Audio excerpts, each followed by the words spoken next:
Software లేవు, development ఖర్చులు లేవు, డెవలప్మెంట్ చేసే ప్రశ్న లేదు, ఎందుకంటే ఆ ఊరు లేసిపోతుంది కాబట్టి. ఇటువంటి తుమ్మిడియేటి లాంటి విలేజ్లు చాలా ఉన్నాయి.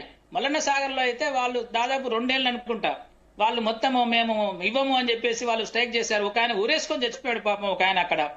ఇటువంటి బాధలు చాలా ఉంటాయి. ఒక ప్రాజెక్ట్ కట్టాలంటే ఆ ప్రాజెక్ట్ కట్టే ముందు దాని గురించి ఆలోచించాలి. దీనివల్ల మనకు ఎంత లాభం వస్తుంది. ఊరికేనే పేపర్ల మీద 38 లక్షల ఎకరాలు, 18 లక్షల ఎకరాలు న్యూ ఆయకట్టు, 18 లక్షల ఎకరాలు స్థిరీకరణ, ఇవన్నీ చెప్పుకుంటూ పోతే మేము గ్రౌండ్ వాటర్ నింపడానికి, లేకపోతే ఇంకా బోర్వెల్ రీఛార్జ్ చేయడానికి, లేక చెరువులు నింపడానికి ఇది కాదు.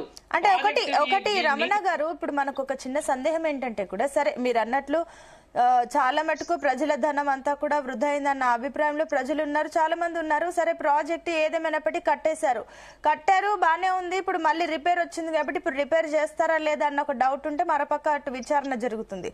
అండ్ సీఎం కమెంట్స్ ఏంటంటే కూడా, ఒకవేళ కాళేశ్వరం గనక నింపితే 100 గ్రామాలు కొట్టుకుపోతాయి అని చెప్పేసి అన్నారు. అంటే ఇప్పుడు ఈ కాళేశ్వరాన్ని వినియోగించారా అన్న ఒక డౌట్ కూడా ఉంది. కాబట్టి ఏం చెప్తారు, అసలు నిజంగానే ఇది కంటిన్యూ చేయొచ్చా, లేదంటే కాళేశ్వరం నింపితే నిజంగానే 100 గ్రామాలు కొట్టుకుపోతాయా, ఆ పరిస్థితి ఉందా?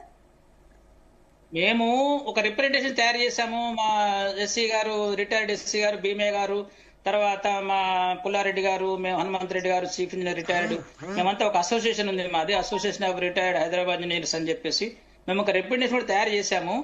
దీంట్లో మేము ఏం రాశామంటే, మేడిగడ్డకి 1 రూపాయి ఖర్చు పెట్టినా అది మొత్తము వేస్ట్. మళ్ళా ఏమవుతుందంటే, మేడిగడ్డ అనేది ఒక్క దగ్గర ఫెయిల్యూర్ కాలేదు, అది ఇవాళ ఒక్క దగ్గర ఫెయిల్యూర్ బయటపడ్డది, ఆ ఒక్క దగ్గర పైపింగ్ బయటపడ్డది. అది ఏమైందంటే, అప్పుడు ఉన్నటువంటి ఇంజనీరింగ్ చీఫ్ ఎవరైతే అనిల్ కుమార్ గారు ఉన్నారో దాన్ని గ్రౌటింగ్ చేయించాడు. అంటే ఎన్డీఎస్ఏ వద్దన్నా గానీ ఎన్డీఎస్ఏ పర్మిషన్ లేకుండా ఆయన గ్రౌటింగ్ కూడా చేయించాడు. కాబట్టి ఇవాళ ఆయనతో ఆగింది. లేకపోతే ఆ రోజు ఆ గేట్స్ ఇప్పినప్పుడే చాలా గొర్రెలు కొట్టుకోపోయాయి. చాలా మందికి తెలియదు ఆ ఫ్లడ్ వచ్చినప్పుడు. ఇంకొక విషయం ఏంటంటే, ఈ మేడిగడ్డ అనేది బాగా ఫ్లడ్ వచ్చింది కాబట్టి కూలిపోయిందని చెప్పి బీఆర్ఎస్ వాళ్ళు చెప్తుంటారు. కాబట్టి ఆ 26 లక్షల క్యూసెక్లు ఏదైతే అంటున్నారో అది శుద్ధ అబద్ధం. అది ఎందుకంటే ఇక్కడ 26 లక్షలు వస్తే పోలవరంలో ఇంకా ఎక్కువ రావాలి కదా, 30 లక్షలు రావాలి కదా. పోలవరంలోనే 26 లక్షలు రాలేదు. అటువంటిది వీళ్ళు ఏం చెప్తున్నారంటే, కట్టుకథలు చెప్పి 26 లక్షల క్యూసెక్లు వచ్చింది అది, ఇది శుద్ధ అబద్ధము. దీని మీద కూడా మనకు సిడబ్ల్యూసీలో దీనికి సంబంధించినటువంటి రిపోర్ట్ ఉంది.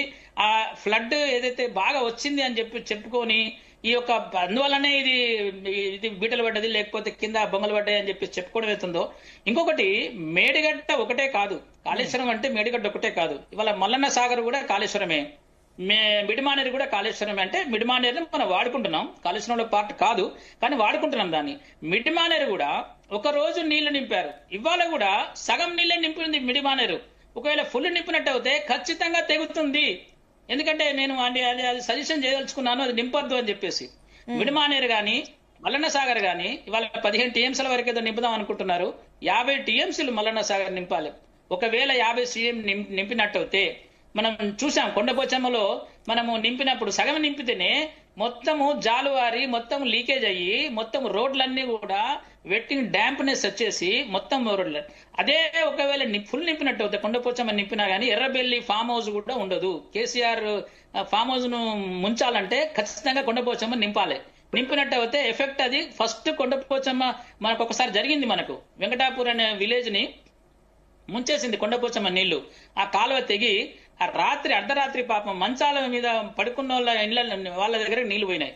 అట్లనే ఈ కొండపోచమ్మ ఫస్ట్ నింపాలండి.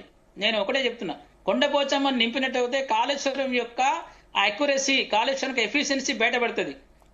మొత్తం నింపాలి, ఫుల్ నింపాలి. కొండపోచమ్మను నింపితే ఖచ్చితంగా కేసీఆర్ ఫామ్ హౌస్ ఖచ్చితంగా మునిగిపోతుంది. ఇది సీఎం గారు చేయాలి. చేస్తే మేడిగడ్డ కాదు, ఇప్పుడు మేడిగడ్డ అనేది కాళేశ్వరం కాదు కాబట్టి కొండపోచమ్మ కూడా కాళేశ్వరమే. కాబట్టి కొండపోచమ్మను నింపుదాము. నింపిన తర్వాత నింపడానికి ఛాన్స్ లేదు ఇప్పుడు, ఎందుకంటే వర్షాలు అయిపోయినాయి, వరదలు అయిపోయినాయి. ఇప్పుడు నింపడానికి కూడా ఛాన్స్ లేదు.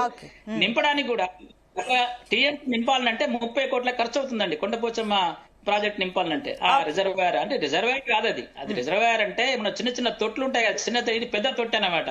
15 టీఎంసీల తొట్లు కట్టారు వీళ్ళు, 50 టీఎంసీల తొట్లు కట్టారు. వాన నీళ్లు ఒక్క బొట్టు కూడా వాన నీళ్లు దానిలో సేవ్ కావు ఈ ప్రాజెక్టులో, ఈ వీళ్ళు చేసిన స్టోరేజ్లలో. ఇవన్నీ కూడా బోగస్ స్టోరేజ్లు. ఈ స్టోరేజ్లు నింపాలంటే 30 కోట్లు ఖర్చు పెడితే ఒక టీఎంసీ నిండుతుంది కొండపోచమ్మ. అది కూడా 30 కోట్లు ఓన్లీ మెయింటెనెన్స్ ఖర్చులే. మళ్ళీ ఈఎంఐ ఇవన్నీ నేను లెక్కేసుకుంటే దాని ఖర్చు చాలా పెరుగుతుంది.